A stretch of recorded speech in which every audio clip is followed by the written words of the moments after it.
Zero tolerance तो कैथल में क्या पूरे भारत में ही नहीं रहा। क्या घोटाला हुआ है, कौन करने वाला है, किन के नाम सामने आए हैं? वीरेंद्र डुमरखा जी हैं और उनका कोई साथी यहाँ पे है जो गवर्नमेंट टीचर है शायद, और वो इसका जिला अध्यक्ष वगैरह कुछ बना हुआ है, तो उनके नाम सामने आ रहे हैं। और जेवीटी टीचर विधानसभा का कार्य, विधानसभा का विकास का कार्य करवा सकता है, तो फिर विधायक का महत्व ही नहीं रहता। तो विधायक जी को इस्तीफा दे देना चाहिए। अध्यापक जी हैं, उनका काम था बच्चों को पढ़ाना, अच्छे से स्कूल में ईमानदारी से पढ़ाना, उनको काम करना सिखाना और शिक्षित बनाना, लेकिन वो भ्रष्टाचार में लिपित हैं, खुद हैं, तो वो बच्चों को क्या सिखाएंगे। तो मुख्यमंत्री जब रथ यात्रा निकाल रहे थे तो उन्होंने उनका स्वागत किया था। एक गवर्नमेंट एम्प्लॉई किसी मुख्यमंत्री का प्रोग्राम कैसे कर सकता है, और वो अपने राजनीतिक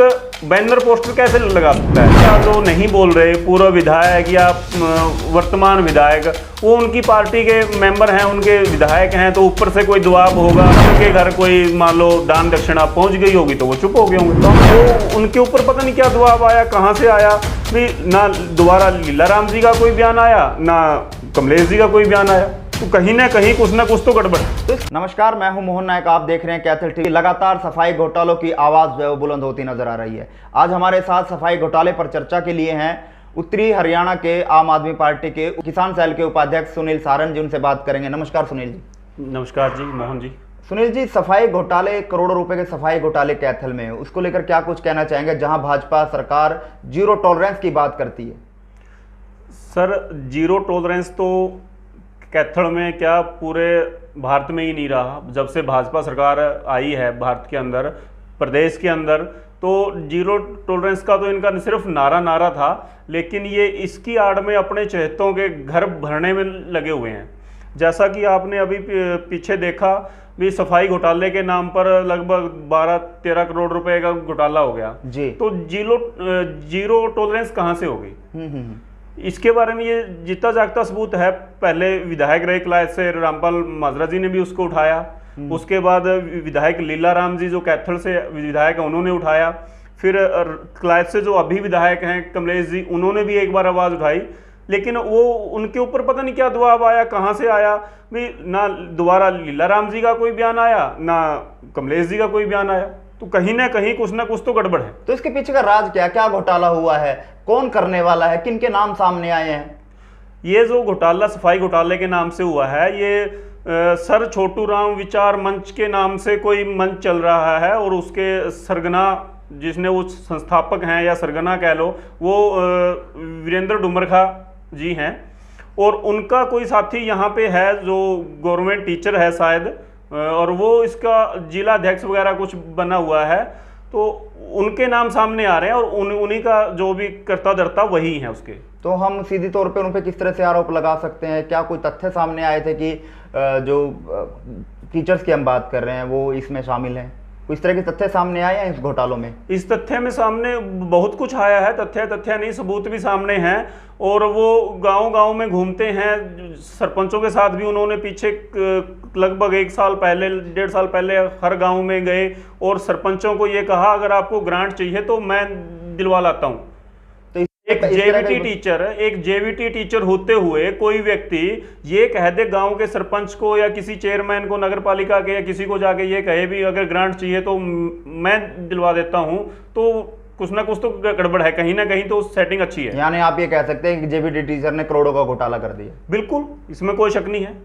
तो अब जैसे विजिलेंस ने, जैसे तमाम जो राजनेता हैं उन्होंने आवाज़ उठाई, लेकिन वो अब चुप हैं, कहीं ना कहीं वो अब सामने खुलकर अब नहीं बोल रहे जिस तरह से पहले उन्होंने खुलकर बोला। उसके पीछे का राज क्या मानते हैं आप?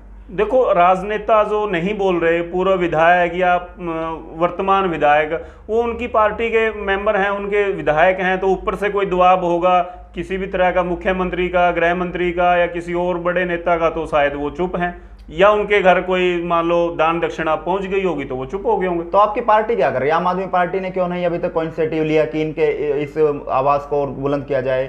बिल्लू चंदाना जी ने धरना दिया, 1 दिन का सांकेतिक धरना दिया, तो आपके पार्टी के जो कार्यकर्ता हैं वो क्यों नहीं उनका साथ देते नजर? अगर आपको लगता है कि कोरोना का घोटाला हुआ तो फिर आपकी पार्टी क्यों नहीं साथ दे रहे, क्यों नहीं उनका समर्थन कर रहे?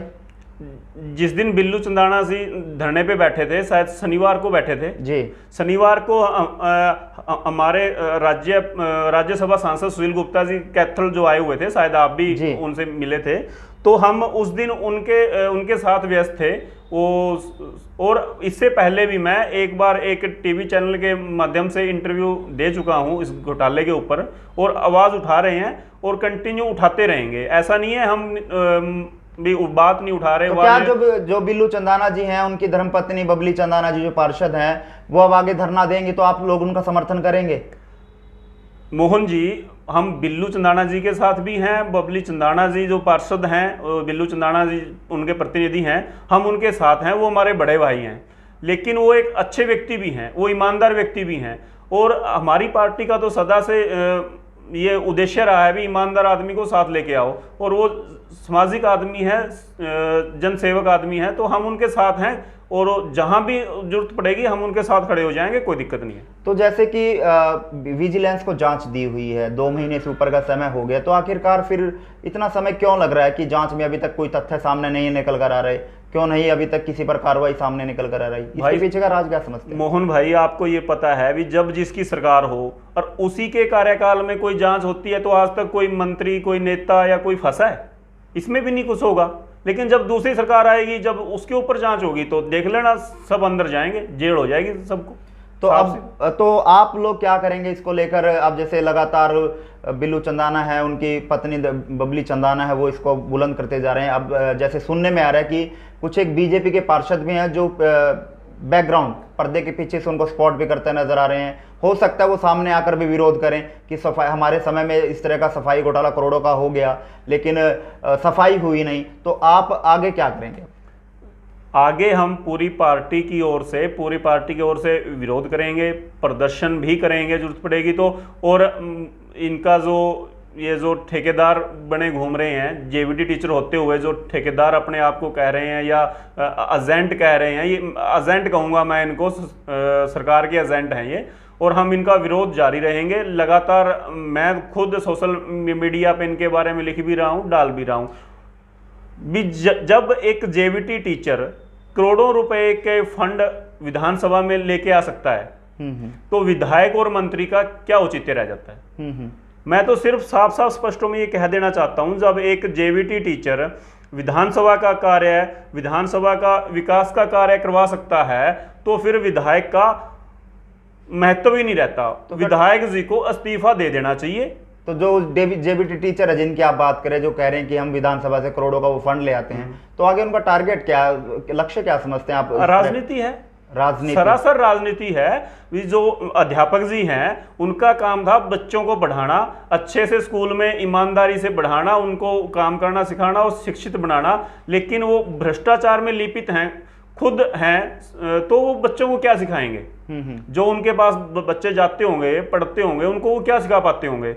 दूसरा एक मुद्दा ये भी है मेरे संज्ञान में भी, 2019 के विधानसभा चुनाव से पहले जो मास्टर जी हैं, उनके हर गांव में बैनर पोस्टर लगे हुए थे किलायत विधानसभा में।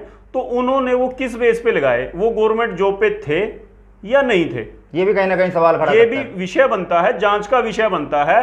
और मुख्यमंत्री जब रथ यात्रा निकाल रहे थे, तो उन्होंने उनका स्वागत किया था। एक गवर्नमेंट एम्प्लॉई किसी मुख्यमंत्री का प्रोग्राम कैसे कर सकता है? और वो अपने राजनीतिक बैनर पोस्टर कैसे लगा सकता है? तो इसके लिए भी कोई कार्रवाई जांच होनी चाहिए, इसकी कार्रवाई होनी चाहिए और जांच होनी चाहिए। तो आपको इस पर कदम उठाएंगे? आप भी कोई कार्रवाई के लिए पत्र लिखेंगे? मैं इसके लिए बिल्कुल, अभी मेरे ध्यान में आया, मैं इसके लिए आरटीआई भी लगाऊंगा और जो भी हो सकेगा उसके ऊपर कार्रवाई होगी। तो विजिलेंस से क्या उम्मीद रखते हैं? जो विजिलेंस जांच कर रही है उससे क्या उम्मीद करते हैं? अगर वो कार्रवाई सही नहीं करती तो फिर आप आगे का दौर आपका क्या रहेगा? तो फिर उसके खिलाफ भी पार्टी के जो सीनियर नेता हैं उनसे सलाह मशवरा करके जो भी आगे की गतिविधि होगी, पार्टी जो आदेश देगी वो हम लोग करेंगे। चलिए, बहुत बहुत धन्यवाद सुनील जी। धन्यवाद। और ये थे हमारे साथ उत्तरी हरियाणा आम आदमी पार्टी किसान सेल के उपाध्यक्ष सुनील सारण, जिन्होंने तमाम बातों पर अपना वक्तव्य रखा और बताया कि जब तक सफाई घोटाले में दूध का दूध और पानी का पानी नहीं हो जाता, जब तक हम चुप नहीं बैठेंगे और लगातार इसका विरोध करते रहेंगे, जब तक जो पैसे गए हैं वो पैसे खातों में वापस नहीं आ जाते। तब तक के लिए आप देखते रहें कैथल टीवी।